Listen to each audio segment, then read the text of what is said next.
Buenas noches, mi nombre es Lady Solani Gómez González. Estoy en el grupo 3 de programación orientada a objetos. Para dar continuidad a la fase 5, vamos a explicar las anteriores fases que se realizaron durante el curso de programación. Entonces, en la fase 1 tenemos el análisis de requisitos. Para esta fase teníamos como objetivos investigar sobre los diseños y sobre el modelado orientado a objetos, escoger uno de los proyectos propuestos en la guía de actividades y diseñar el análisis de requerimientos de tal proyecto escogido.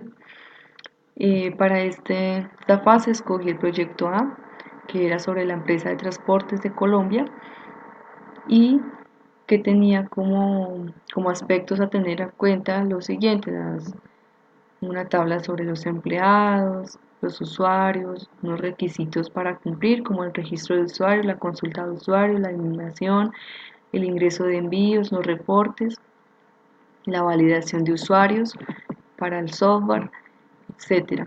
Entonces, nos piden también los requisitos del proyecto. Entonces tenemos la definición del problema y también, bueno, aquí en la definición del problema, digamos que se hace como una descripción de lo que busca la empresa y la solución que se puede manejar con el software.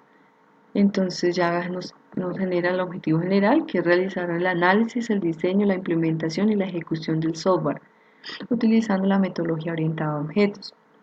Tenemos los objetivos específicos y los requisitos funcionales, en este caso los registros de usuarios, el acceso al sistema mediante login y password, las consultas de base de datos, acceso, actualización, eliminación, ingreso de estados y reportes. Los requisitos no funcionales como la eficiencia, la seguridad lógica y de datos, la usabilidad y la confidencialidad. Ahora vamos con la fase número 2. Para esta actividad nos pedían diseñar los diferentes diagramas, como el diagrama de actividades, el diagrama de entidad-relación, los diagramas de clases, el diagrama de casos de usos, y nos piden adicional un análisis de implementación de herencia para nuestro proyecto. Entonces nuestro diagrama de casos de usos nos va a quedar de esta forma. El caso de uso, el sistema como tal, los actores, los empleados, los funcionarios y el sistema. Son actores primarios. Aquí una descripción de lo que cada uno de los actores hace en el sistema, las acciones del actor y la acción del sistema. Hay una descripción detallada de las funciones que tiene que realizar los diferentes actores en el software. El modelo de clases, para esto se creó 5 clases: empleados, envíos, funcionarios, reportes y registro de usuarios. Y diagrama de actividades de cada uno de nuestros actores.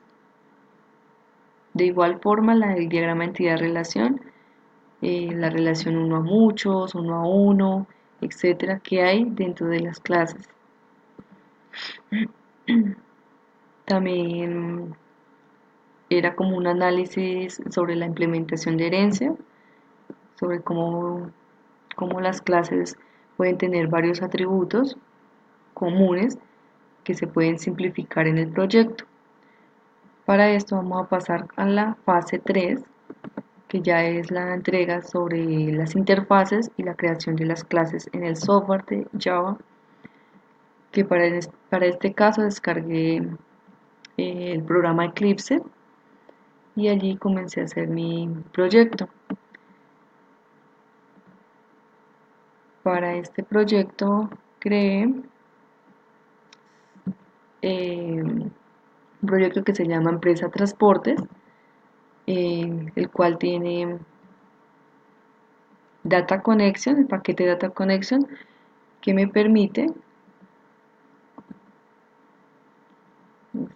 permite hacer la conexión a la base de datos, para lo cual anteriormente ya había descargado el App Server que es el servidor que me permite creación de base de datos. Entonces, mediante MySQL, entonces allí tenemos nuestra base de datos que se llama empresa transporte y hacemos la conexión. Nos va a crear el método para la conexión, el método para cerrar la base de datos y los diferentes arreglos para la conexión. Entonces tenemos métodos para eliminar, métodos para insertar, método para editar. Esto es para la array list, que para la tabla, para que nos deje, nos muestre, nos seleccione, nos traiga de la base de datos los elementos que le estamos pidiendo, dependiendo de la interfaz. En las interfaces tenemos vista empleados, vista envíos, vista registro y vista reportes. Entonces, por ejemplo, vista empleados. La ejecutamos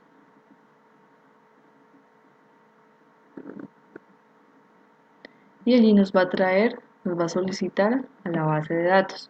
Esto es lo que tenemos, los datos que tenemos en nuestro, nuestro servidor. Entonces aquí, por ejemplo, me va a crear, me va a llamar a la ventana de crear. Acá me va a dejar modificar, por ejemplo ahí, y aquí me va a dejar eliminar, como por ejemplo este. Le vamos a dar eliminar y me lo va a eliminar automáticamente.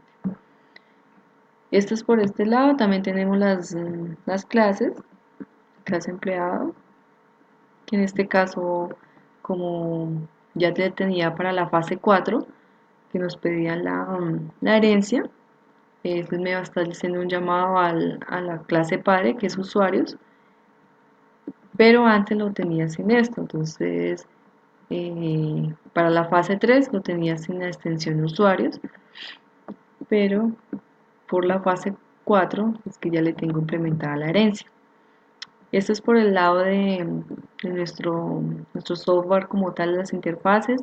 Ahora la fase 4 nos están pidiendo la creación de la herencia y nos piden las definiciones como tal de herencias, de poliformismo.